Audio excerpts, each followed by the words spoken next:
Hola de nuevo a todos. Esta es la segunda parte de la primera clase. Se titula La piedra, el pixel y el valor relativo de las cosas, donde tocaremos temas acerca de los negocios y de la percepción del producto. Entonces, la segmentación de la clase viene dividida esta clase viene dividida en dos partes. La primera son historias de negocios, de cómo la percepción, el cambio de percepción sobre el producto eh, o de lo que se vende realmente hizo que un negocio pudiera ser exitoso. La segunda parte son temas fundamentales que tienen que ver con el costo, el precio y el valor y están muy basadas en mi experiencia de tantos años de trabajar en ventas. Eh, Bueno, la primera parte son dos historias. La primera que es la piedra que la vendían como mascota.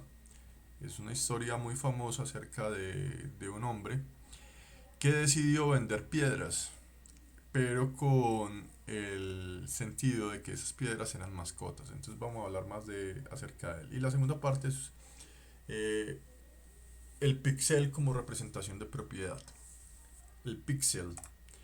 Bueno, entonces la piedra que la vendían como mascotas, resulta que más o menos a mediados del año 75, este personaje que podemos ver en pantalla, él se llama Gary Dahl, es estadounidense, trabajaba en una editorial sin paga y en ese momento se encontraba sin dinero y desesperado. Esto es muy importante porque más adelante hablaremos sobre las situaciones que son difíciles, sacan lo mejor de nosotros, la parte más creativa.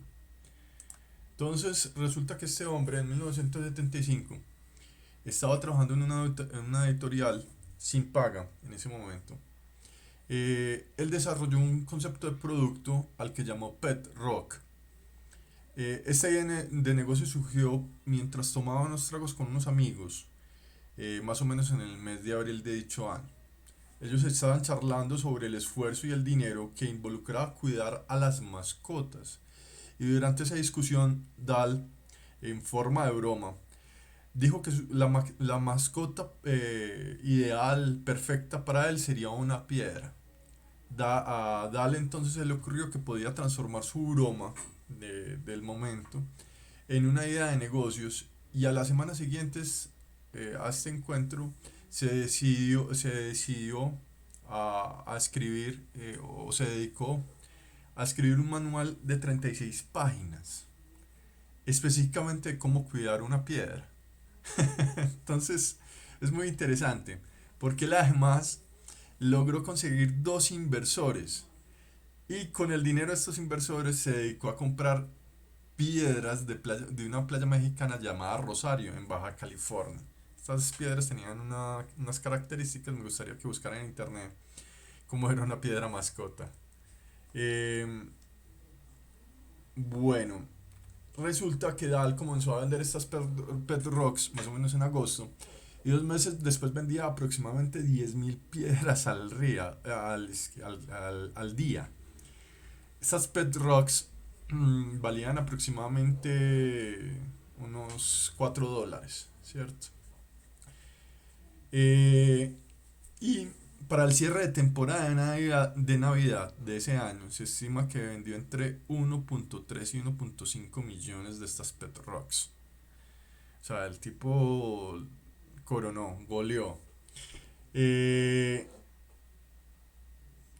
al final de cuentas, de todas las ventas que realizó, se calcula que vendió aproximadamente 5 millones de estas pet rocks durante todo su apogeo. No solo sobre la temporada de Navidad, que fue en diciembre, sino como el tiempo que duró como el gusto por comprar este artículo. 5 millones de este producto en Estados Unidos, que en esa época no llegaba a los 200 millones de habitantes, es un gran porcentaje, ¿cierto? Bueno, básicamente quiero hacer un análisis y es que, como él dijo en algún momento, él no se dedicó a vender rocas, La roca era parte de lo que él vendía. Él, según sus propias palabras, vendía humor empaquetado, eh, y ese era realmente su negocio. Entonces, él fundamentaba y respaldaba como toda esta idea de negocios desde la presentación del producto, ¿cierto? Cómo venía presentado el producto, como si la caja era como si trajera un pollito o un animalito vivo, tenía huequitos donde pudiera respirar. El manual de, de explicación de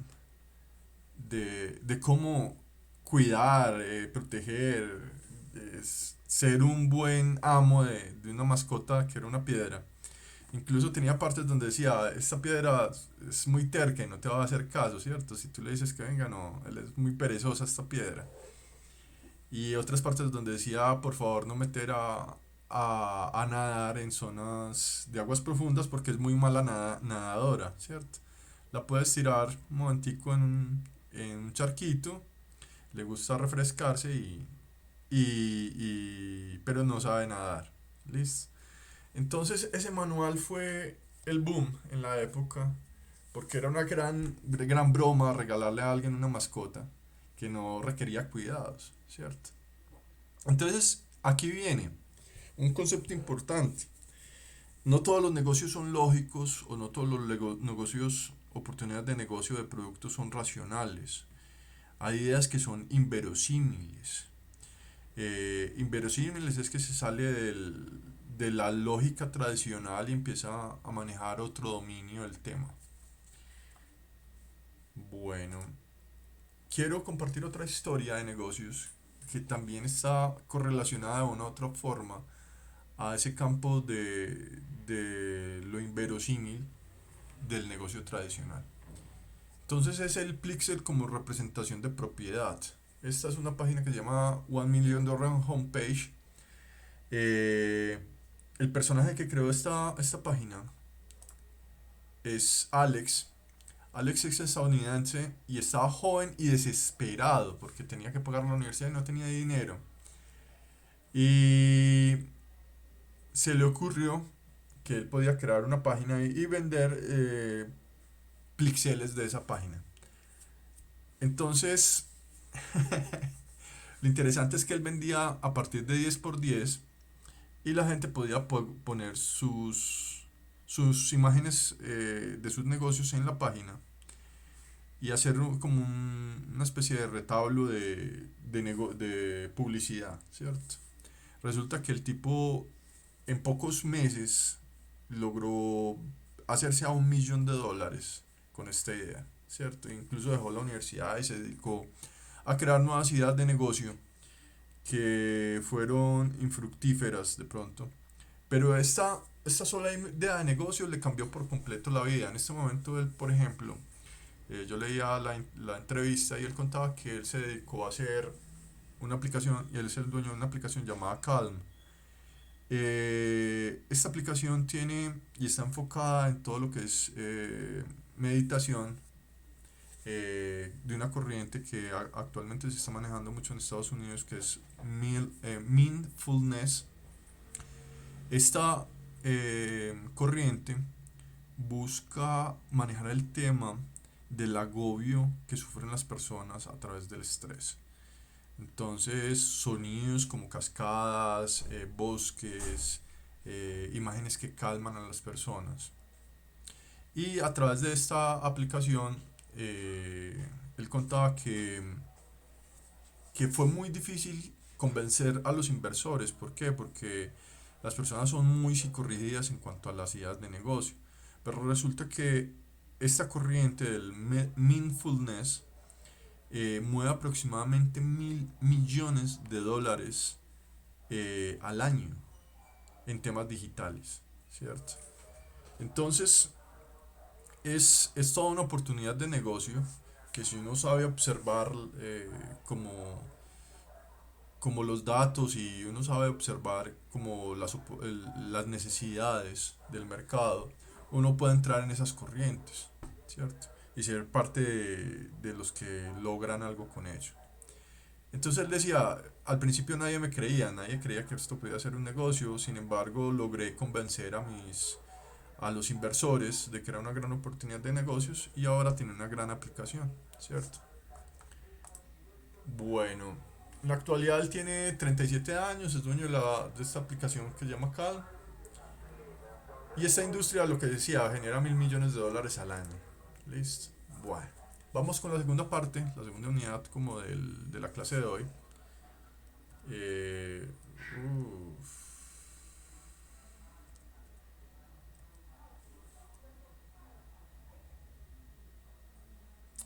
Bueno, no sé qué pasa aquí. Bueno, el costo, el precio y el valor. Denme un segundito, por favor, que creo que...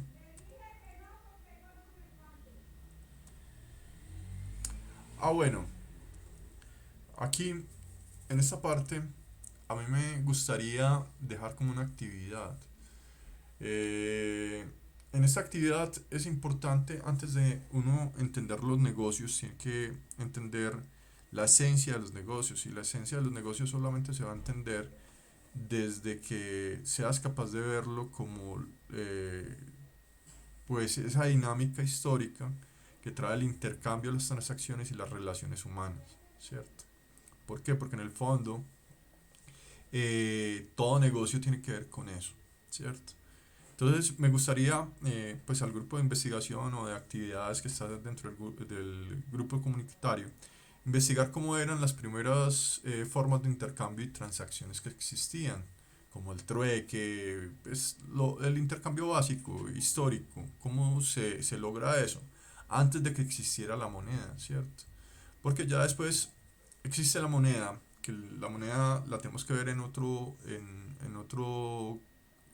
otra clase, y la moneda se vuelve una abstracción acerca del trabajo y de un equivalente de negocios, ¿cierto? Eh, entonces me gustaría que investigaran todos esos temas, entender cuál es la diferencia entre un intercambio y una transacción, qué diferencia existe hasta, bueno, qué diferencia existe entre los dos y qué es cada una, ¿cierto? ¿Cuál es la importancia de las relaciones humanas? Ahí sí me faltó pues como esa parte humanas en el intercambio y las transacciones. Como, por ejemplo, yo tenía una filosofía y era que a mí no me interesaba una sola venta, a mí me interesaba la venta a largo plazo. Entonces, bueno, se enloqueció esto. Entonces una de las cosas importantes dentro de lo que yo hacía era generar relaciones sólidas a largo plazo y generar esas ventas en el tiempo, no solo una sola vez y ya, sino todo lo que tiene que ver con el acompañamiento, la capacitación, adaptación del producto al cliente, una cantidad de cosas muy interesantes. Bueno, por ejemplo, ¿qué es un intercambio directo y uno indirecto? ¿Cierto? Yo puedo generar un intercambio o una transacción directa o una indirecta a través de... Sí, es importante entender esto porque nosotros en temas digitales podemos llegar a hacer intercambios indirectos y eso es importante.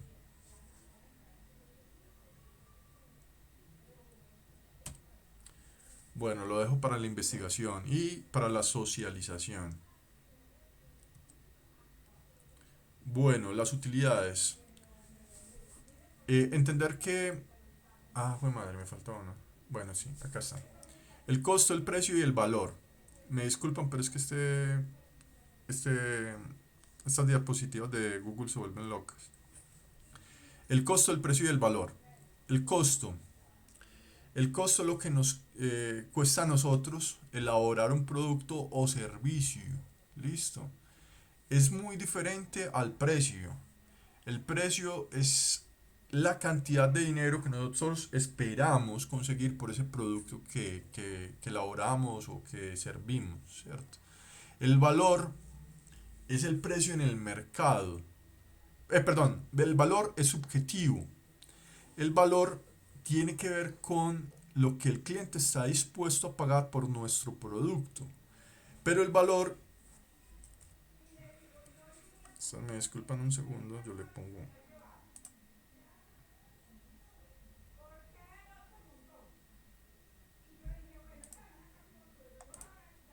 voy a poner aquí, stop.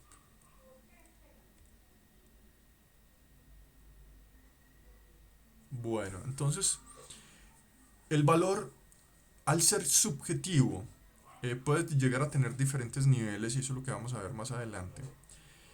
Y nosotros como en ventas o en desarrollo de producto lo que tenemos que hacer es lograr modificar esa percepción de valor en el cliente para que el cliente encuentre las razones o los motivos o las motivaciones para aceptar el precio del producto que estamos negociando, ¿cierto? Llegar a un precio justo, que es una relación moderada entre o una relación de lo que nosotros queremos que tener en las utilidades. Entonces, la utilidad es la diferencia entre el costo y el precio de venta, es como esa ganancia.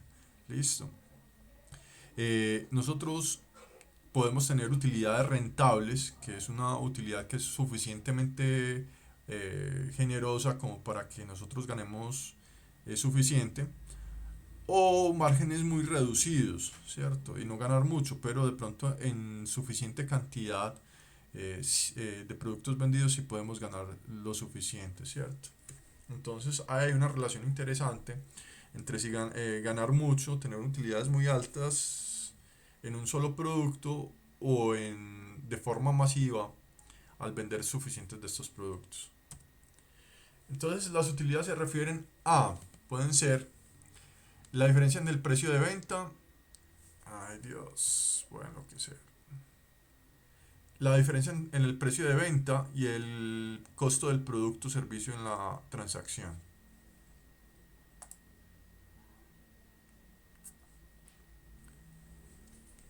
También puede referirse a lo ganado luego de gastos, costos, impuestos por un individuo o empresa durante un periodo de ejercicio. Sí, puede ser un semestre, un trimestre, un mes, ¿cierto? Un año.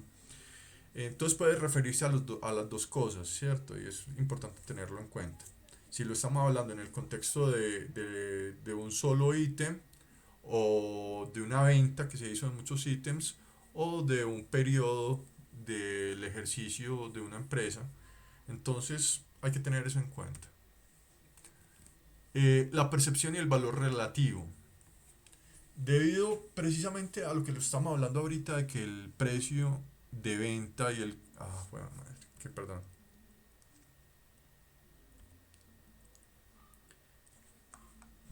Debido a que el valor es una variable subjetiva, eh, está muy relacionada interiormente con la forma de ver las cosas o el modelo del mundo y los sentidos de las personas.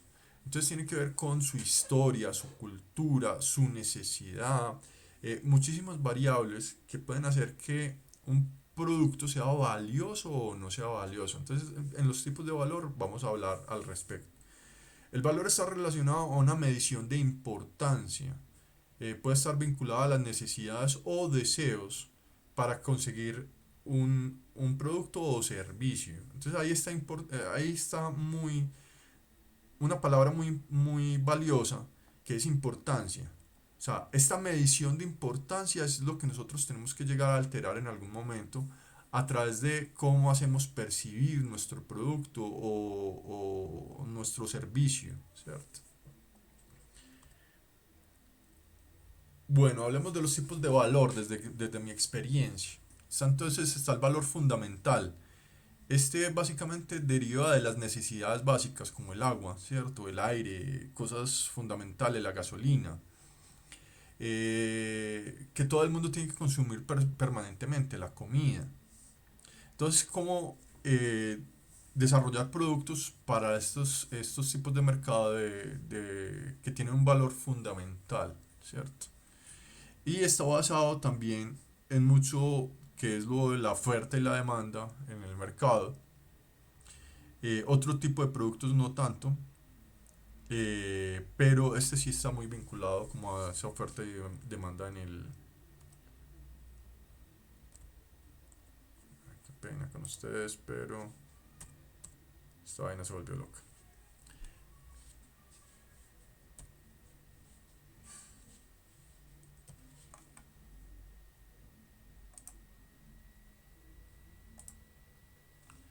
Bueno, entonces el valor de confianza y prestigio. Muchas personas compran un producto porque lo valoran, no importa el precio, por elementos que tienen como ese vínculo emocional hacia una marca o hacia un producto, porque confían en él, ¿cierto? Entonces la confianza es importante, le dan un valor de confianza y pueden pagar un precio que puede ser más alto que la competencia simplemente porque existe ese vínculo eh, emocional, ¿cierto? El valor emocional como tal, ¿cierto? Por ejemplo, esto se da mucho cuando la gente vende cosas que son personales, ¿cierto? Eh, Algo, un reloj que le regaló el papá, algo personal, ¿cierto? Tiene un vínculo emocional directo pues con la persona. El valor psicológico está basado en los conceptos, lo que cree la persona, ¿cierto? Por ejemplo, compro una medallita y pago una medallita religiosa y pago por ello 10.000 pesos porque es de determinado santo, ¿cierto? Y la medallita solo vale 50 pesos hacerla, ¿cierto? Pero entonces hay mucha utilidad precisamente porque hay un valor emocional y psicológico, pues también está como esa percepción de los conceptos religiosos, culturales. Y esos conceptos culturales y emocionales culturales y religiosos pueden llegar a mover la parte emocional también. ¿Listo? El valor contextual debido al entorno, las necesidades, la situación política, pues, el contexto social en general, ¿cierto? Entonces, aquí vienen mucho las necesidades del entorno y este también puede llegar a estar relacionado con este valor fundamental de las cosas. Por ejemplo, nosotros aquí en Colombia tenemos el agua es suficiente, digámoslo así, ¿cierto? Pero en el Sahara el valor contextual del agua es mucho mayor. ¿Por qué? Porque el entorno hace pues, que haya unas privaciones de ese elemento.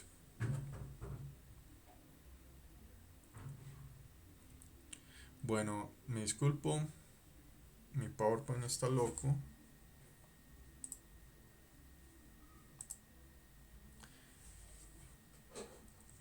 El valor por percepción del imaginario colectivo. Ahí viene algo importante, que es el imaginario colectivo. Es como una forma, es una aceptación general, social, sobre sobre algo, sobre un producto o sobre un servicio, ¿cierto? Entonces, por ejemplo, las Bitcoin se fundamentaron mucho en eso.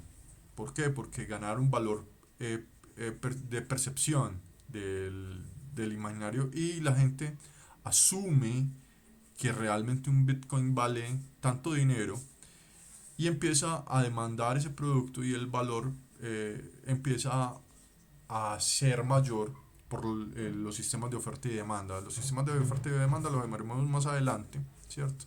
Pero el imaginario colectivo es algo muy importante que uno tiene que aprender a manejar, ¿cierto? Dentro de la creación de producto. Eh, el valor de la necesidad de validación social. Hay marcas que manejan este sistema de valores sobre la validación social. Entonces, tener una cartera de tal marca, llevar una gorra de tal marca, unos zapatos de tal marca, te dan una validación social, sobre todo para conseguir pareja. Entonces, eso es importante para algunas personas, para otras no. pero se puede utilizar a favor, ¿cierto? La marca le da prestigio a las personas y ese prestigio le da validación. Está relacionado con otros tipos de valor también. Listo.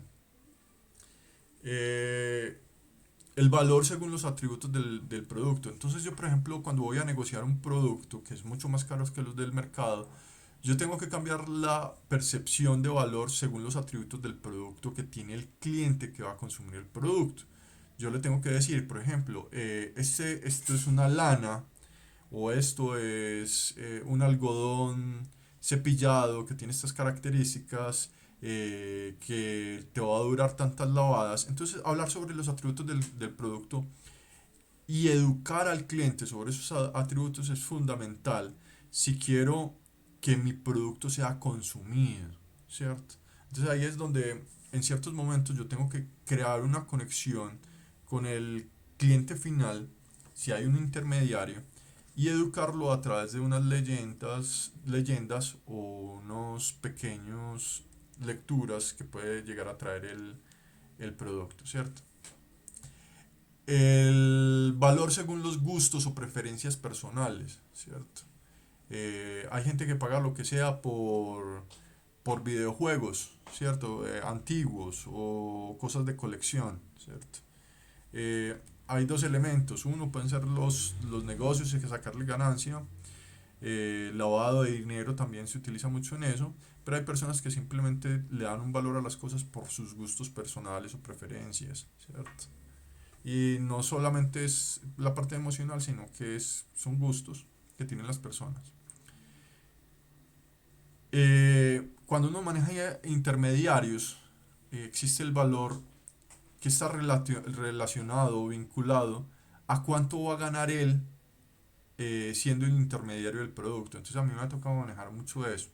Entonces cuando yo le hago una conciencia al cliente de que va a ganar suficiente y cambio ese valor relativo, él me dice, no, no va a ganar tanto. Y yo le explico que puede ganar mucho y le muestro las formas en que puede ganar mucho. Él puede llegar a aceptar el precio de lo que yo le estoy ofreciendo, ¿cierto? Entonces es importante tener como esas diferenciaciones, o por lo menos yo lo hice en mi momento. Pueden haber más, pueden llamarse de diferente forma, pero siempre que yo tenía un cliente tenía que entender qué tipo de valor era el que yo tenía que trabajar o tratar con el cliente o hablar de, ¿cierto? Porque, por ejemplo, un cliente me está hablando de un valor según gustos o preferencias, ¿cierto? Y yo le estoy hablando de un valor fundamental, basado en las necesidades básicas, ¿cierto? Entonces, tenemos que hablar el mismo idioma. Es como si yo tengo un cliente que es visual y yo le estoy hablando con terminología auditiva. Tengo que hablar en el mismo sistema de canal de comunicación. Un cliente que es kinestésico, yo le estoy hablando con metáforas visuales, no me va a entender. ¿Por qué? Porque no procesa imágenes visuales. Entonces tenemos que hablar el mismo idioma. O por lo menos hablar en el mismo nivel. Listo. Bueno, entonces estamos hablando que en el fondo,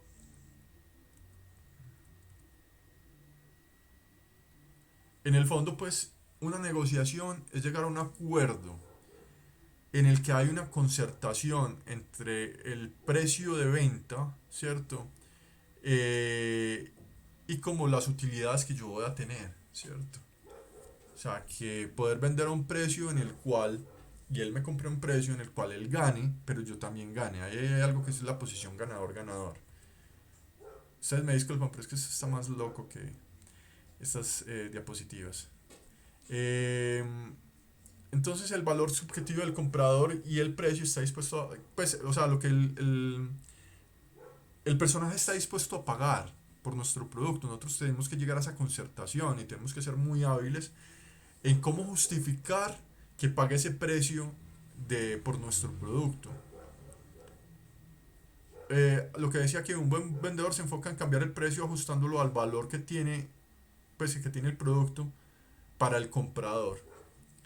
Entonces, ¿qué valor tiene el comprador sobre el producto? Y yo, ¿cómo voy enfocando eh, ese tipo de valor o aumentándolo, digámoslo así, ¿cierto? Bueno, yo quería aquí como concretar todas las ideas. Me estaba volviendo loco. Concretar todas las ideas.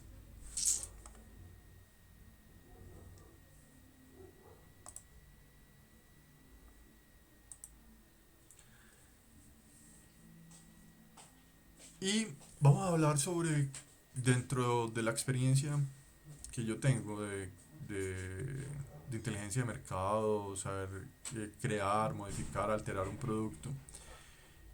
Voy a traer a colación como un ejemplo, ¿cierto? Como para concretar todo lo que hemos visto hoy. Entonces tenemos una idea de un termostato, ¿cierto? Y cómo alterar el enfoque de lo que haces y lo que vendes. Si yo tengo un grupo de personas y ese grupo de personas son de una forma tradicional de diseño de productos, si yo a ese grupo de personas le pido que diseñe un termostato de pared como el que estamos viendo, ¿cierto? Van a diseñar un termostato de pared. Y eso fue una de las primeras cosas que yo aprendí en ventas. ¿Qué sucede? Que ellos se enfocan en el producto, ¿cierto? Que son muy psicorrígidos de una u otra forma. Que se vea bonito el producto, se enfocan en el producto. No se enfocan en las soluciones, el dominio del problema del producto. El dominio del problema del producto es todo lo que tiene, llega a afectar o no el producto. Entonces, en este caso, eh, la forma disruptiva de diseño se enfoca en las soluciones, no propiamente en el producto. ¿Qué hace el producto? Entonces, buscar soluciones extraordinarias a través de ese producto. Revisa los temas más allá del dominio del problema del producto.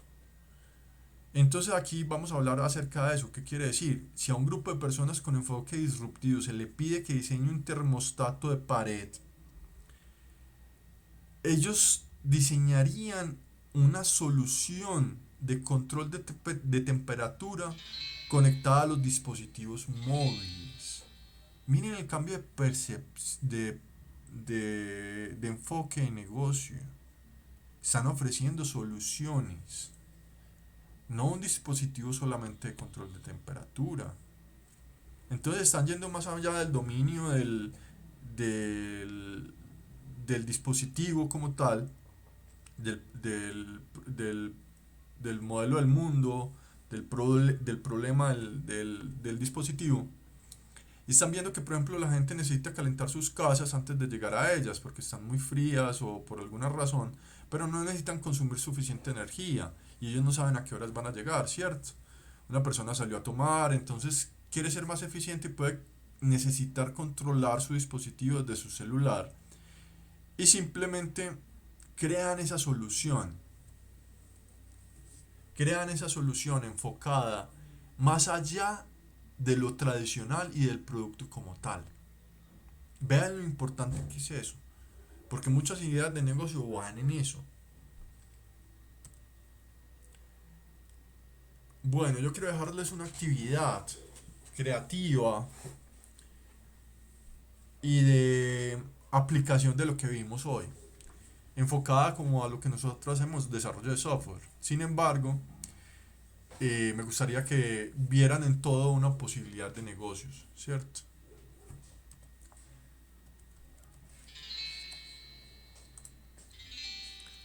Bueno, entonces aquí qué vamos a hacer.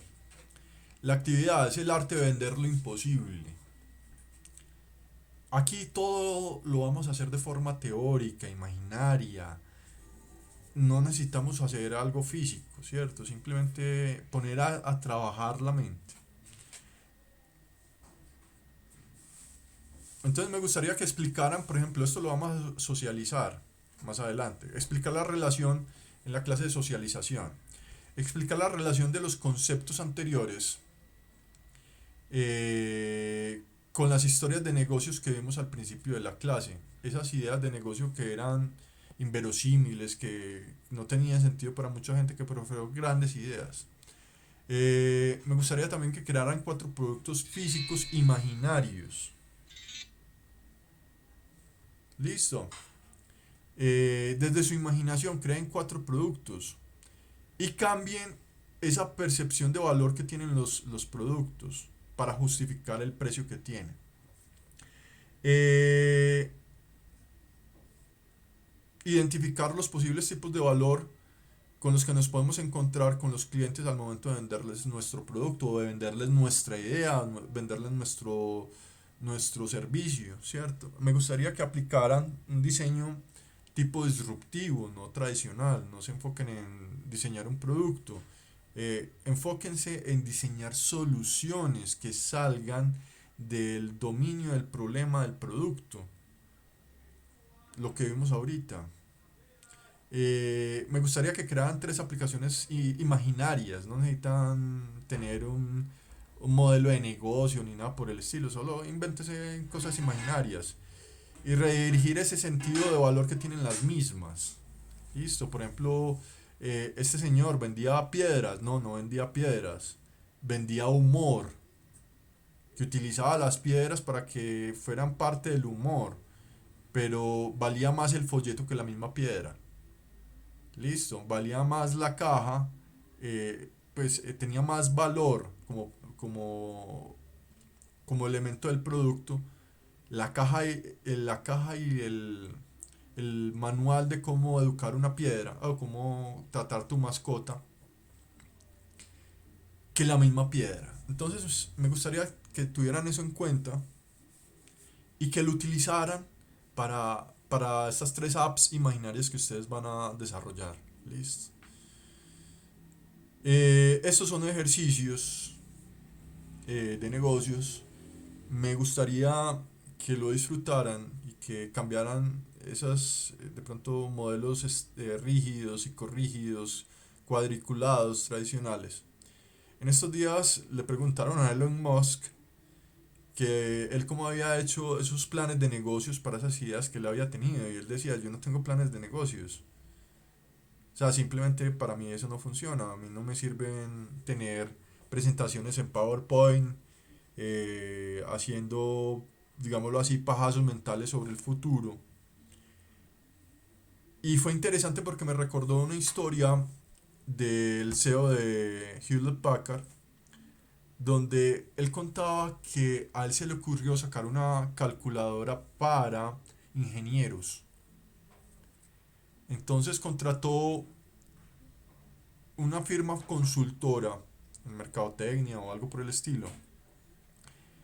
Y resulta y sucede que esta firma le explicó cómo es que eso era demasiada, o sea, una idea demasiado mala. O sea, simplemente para ellos no iba a funcionar.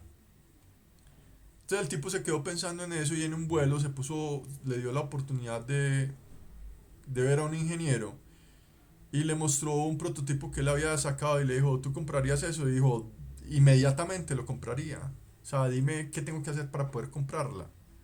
Y él decía: pero es que existen los celulares, existen eso. Y me dijo: no, es que a mí no me sirve un celular para sacar cálculos por este estilo. Y hay una situación que es que ciertos lenguajes de programación son realmente malos para hacer cálculos y eso lo tienen que tener en cuenta, sobre todo con cifras decimales. Apestan. Eh, entonces él decidió sacar 1000 de esas calculadoras, 1000, solo 1000, e increíblemente las vendió casi que de inmediato. Entonces, como muchas veces no podemos predecir el éxito o el fracaso de algo solo con nuestros prejuicios, si somos psicorrígidos y si entendemos las cosas solamente desde el modelo del mundo nuestro. Cuando yo era muy niño, como unos 15 años, a mí me llegaban a vender a un almacén de ropa que tenía mi familia. Nosotros teníamos varios almacenes y uno de ellos me llevaban a mí. Entonces una de las primeras experiencias que yo tuve fue que yo vi una mercancía que yo decía, qué mercancía tan horrible, qué es esto tan feo, cómo se van a vender una camisa. Eran camisas, hágase de cuenta, como una seda, chaliz o algo por el estilo. Y era de muchos colores, unos estampados muy absurdos. Yo decía, ¿quién se pone esto, por Dios? Y resulta que, y sucede que era lo primero que se vendía. Yo decía, carajo, porque no se vende la camisa bonita, que a mí me parece bonita, y se vende primero esta. Resulta que el modelo del mundo de las personas es totalmente diferente, y ahí viene donde viene el sentido de valor de las cosas y el sentido de gustos, el valor por gusto.